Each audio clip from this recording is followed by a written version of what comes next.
Hi, good afternoon, everyone. Welcome to the Blockchain for Humanity panel. Can you talk a little bit about how Microsoft, and we'll go through the panel, where the opportunities are to use blockchain technology, specifically for use cases where, from a development perspective, a technical development perspective, it's very hard for these people to participate in these kind of networks?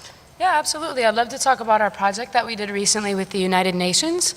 Actually, I think you brought it up earlier. It's the issue of digital identities for folks who don't have it. Actually, 1 in 6 people in the world doesn't have a form of identification that they can use to navigate day-to-day resources like government services, healthcare.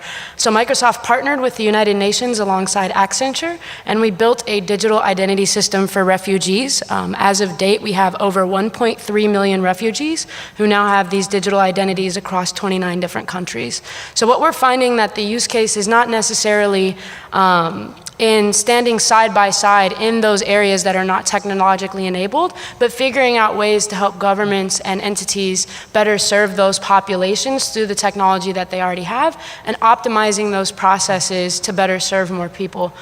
So partnering with folks like the United Nations to really target the issue of a lack of a digital identity for folks. And now I know there are many teams across Microsoft who are looking at how to sort of scale that model down into community resources. So looking at, let's say, a homeless person who moves from Palo Alto to San Francisco, making it so that they don't have to reapply for government services. So looking at how this model that we've implemented on a large scale can sort of scale down and even further reach some of these populations that have been traditionally not there or inaccessible. Right, and for efficiencies as well. And question on that, because there has been approaches on digital identity, for example, like the Aadhaar initiative in India, where it is, was built out as a centralized database, to do digital. Why blockchain? Why are the technologies that drive blockchain solutions the answer for digital identity solutions? So I think part of it on a technological level is the fact that no one party in the network can manipulate the data once it's already on chain. So there's a lot less risk in somebody kind of going into the system after an identity has been created and sort of inserting a bunch more identities. You can't do that on a blockchain network because of the way that consensus works or the technical mechanisms. If you aren't technical, don't worry. I know I'm engine and transmission talking, but essentially the way that the cryptography supports blockchain, it wouldn't allow somebody to go in and edit a record, and let's say if I issued one to you, go in and change it to my name later. We completely eliminate that by adopting technology. So it allows more people to jump on this system and trust it. It's not completely trustless, but it's more trustable than the systems we currently have in place with just regular databases that someone can hack into and maliciously make edits, and you have to spend millions of dollars on security to detect it. This new data storage ultimately is what blockchain is showing itself to be, is making it so that we can have these more trusted relationships across country borders, not just across business borders, because the technology in and of itself prevents one actor from sort of messing up the whole system. And the same question on the consumer side. So your video, showed a consumer, driving their car. Can you talk a little bit about how the technology enables this trust with these systems? Yeah, actually that's, like I mentioned, that's one of my favorite projects because it's kind of like complying the spirit of blockchain, which is creating a trust-free and open world. Actually, back to the question, think about that. For normal companies right now, if you say, I want to save the planet, right? I want to change the world, I want to protect the environment, how are they going to do? Right now, most of the company just send a bunch of people to the middle of the desert, plant some trees and take photos and say, oh, we are saving the planet. They could do once a year or twice a year, but that's it. However, with the blockchain, what they can do is, they can really say, I put $1 million, whatever the products or services, to incentivize or to motivate who own the carbon credits, which is coming from the activities they have been doing, like driving the electricity vehicle or drink coffee in the mug other than the paper cup, or like when you travel, you carry your own hygiene products instead of using the disposable toothbrush or toothpaste, that kind of activities. So instead of just doing the like one or twice things, they are able to say, now I spend really dollars to motivate 20,000 different people around the world, even I don't know them, not even my clients, are saving the planet. So the idea is, it's really an open ecosystem or open world, allow multiple different enterprises or individuals working together for the same purpose. So I think that's a really, really interesting spirit for the blockchain. Mm-hmm. Great. Yeah, and I think just to add to that, what you're doing is about behavior change, right? Like it's about incenting people to change behaviors that are contributing to sustainability issues, pollution, others, and getting value from your behavior change drives more behavior change. One of the projects, not in carbon credits, but there's a company, organization that we've been working with, the Plastic Bank. Anybody here know who the Plastic Bank is? All right, we've got a few, great. Now imagine going to, the beach or going to a shoreline and just seeing plastic. Right, only seeing plastic. And that was the inspiration behind this particular organization, where by 2050, there'll be more plastic in our oceans than fish. So how do you incent people to stop putting plastic out into the oceans or to dispose of it improperly? And they the organizer of this organization said, let's look at where this is a common issue. And it was most commonly an issue where there wasn't good waste management. So in countries where the infrastructure didn't support good plastic removal. So this organization said, let's go into areas where we can pay people through tokens, through credits. We're going to pay them to pick up plastic and bring it into recycling centers and turn that plastic into a raw material that we can then sell back to companies that are producing plastic containers. And they're actually doing this with a few products in Germany right now, and there's more who are buying these raw plastic pellets. So it's now I've made plastic more valuable to pick up and bring to a facility and get credit for, and not throw it away on the streets. That kind of behavior and incentive was enough to get people to change what they were doing with plastic. And it's a great way of, not just reducing the amount of plastic, but giving value back to those who need it most. And that's actually being tracked through blockchain as well. So the whole payment process, the tracking of tokens, giving them back their credits is all done through a blockchain system. Great. So one of the other things that I'd love to talk about is sort of the farmer, right? The actual person who there's no way that they would be able to create such a technical infrastructure to be able to track. And people always talk about, for example, with food provenance, if the lettuce issue that we had a year ago. But what happened? Yes, people got sick, and we want consumers not to be sick, and that's a very important element. But what also happened was that there were farmers that lost a lot of money because they had to destroy their crops.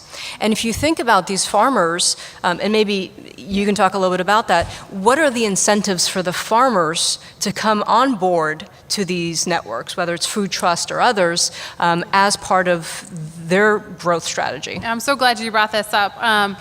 So when we were first building Food Trust, it was obviously apparent we were going to need to accommodate a wide range of technology sophistication, from someone who has zero technology footprint to mega companies who are dealing with massive transaction load. And I went to a local farm in my town. I live in a farming town.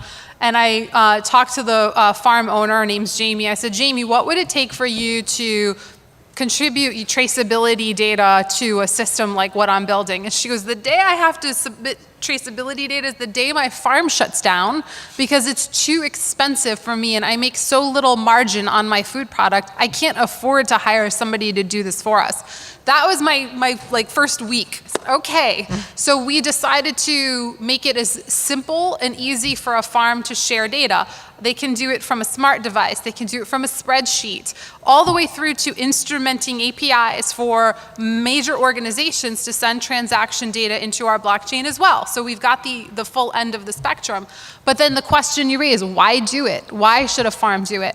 Well, maybe we don't remember this, but in 2006, when spinach had an outbreak, 2 farms went completely out of business, had nothing to do with the E. coli incident, just because no one was buying spinach. So as a way of showing that I am not the source of this contamination and you can continue to trust and buy my product, it's not that end of the spectrum that deals with the food that's being removed from the shelves. It's the farmers who end up losing all of their crop and all of that money, and they can go out of business. So it's really important for them to be involved, and they get that benefit out of it too.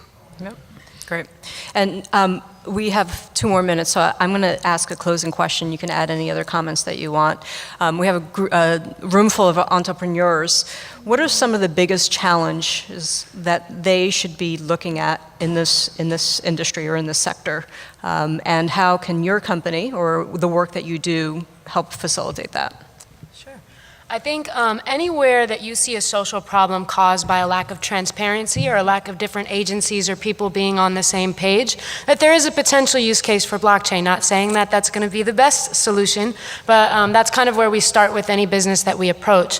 And if you're looking at maybe developing blockchain, but say you're a JavaScript programmer or you're a front-end programmer or you don't have any experience with Hyperledger or Ethereum or Solidity or any of these languages, we actually just released a fully managed blockchain solution. So you can go to microsoftazure.com and you can actually go spin up a blockchain network that is 100% managed by us, so you don't have to do any of that node configuration, all that stuff that was kind of thrown out there at you earlier. You can literally click a couple of buttons, and as quickly as you can spin up an instance of Salesforce or an instance of Hyperledger on our network, you can spin up your very own blockchain consortia without any development experience. And if you guys have been following our products, we have a drag and drop coding tool called Microsoft Flow that will allow you to build more sophisticated integrations with that. So we've severely reduced the development time from even 6 weeks now, probably to a few days with that. But also just really looking, really want to encourage everyone in the room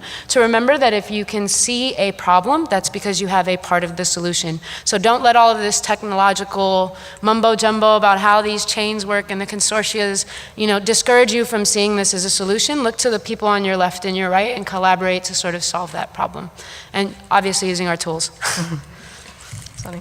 Yeah, to me, I would say most of the challenge to the entire blockchain space right now is it's still very painful for normal user to use a blockchain.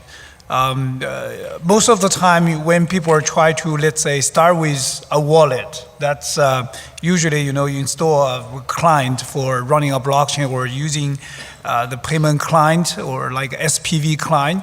It's quite difficult. I would say 95% of people, like normal people without any technical background, will fail from the step 1. So it's quite challenging to bring this technology or to any kind of blockchain application to mass adoptions. So what we try to do is actually, building up the quite unique features, allow the enterprise able to serve the clients in a different way. For example, one of the technical features in VeChain blockchain we call MPP. It's called multi-party payment protocols. Means you can execute the smart contract, execute the payment for your users, and while your user doesn't have to own any kind of crypto assets or tokens to do that. You can act as a sponsor to your user to do this. Another thing I linked to what X just mentioned, also how to build up application quickly. For VeChain, a couple of weeks ago in San Francisco, we just launched a VeChain 2-chain, which is like a one-stop service. Imagine you find your neighbor running a small business who has the products or commodities could use a blockchain as a tool to bring new values. So with the 2-chain, you are able to carry a very a small suitcase, like briefcase, with different devices like IoT tags and NFC riders, and you know, just fire up the computer, spend 30 minutes, you can upload those commodity to the blockchain and they start to use it. Could also solve the problem, like, you know, even the farmer could think about, oh, I don't have a technology, I don't have a expertise, I don't, you know, have enough margin to do that. It could be done very easily. And Suzanne? And I'll say that there's probably 10 different ways you could build on what I've talked about today, but I'm only going to name a few in the interest of time. One, there are components you can build your own blockchain networks and convene a group of companies to come on board. We did that. It took us 2 years to build the food trust and get enough companies to get critical mass on. So there's tooling available for many different companies on that. Two, if you're interested in food and the food supply chain and food trust, you can build value-added apps on top of our platform and sell them to the ecosystem of companies. So think of extensions and apps that sit on top that are sold to these companies for them to get additional value from the blockchain.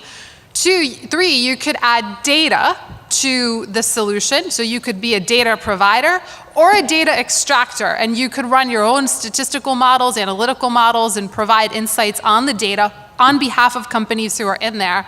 And last, you could also be one who writes smart contracts for various different use cases that are in food and also outside of food as well, where you could be the smart contract owner, creator, run for companies. And then the very last one is you could also take everything that we have and create private ecosystems. We just did one with a coffee company that's a fully contained ecosystem. They don't participate in the same one that I just mentioned, but it's all the same technology where they're paying back their farms through tokens and through assets through the system. So there's many ways you can interact and build innovations on top of the solution. Excellent. Wonderful. Thank you, everyone. I think, will you guys stick around after the sessions if somebody has questions?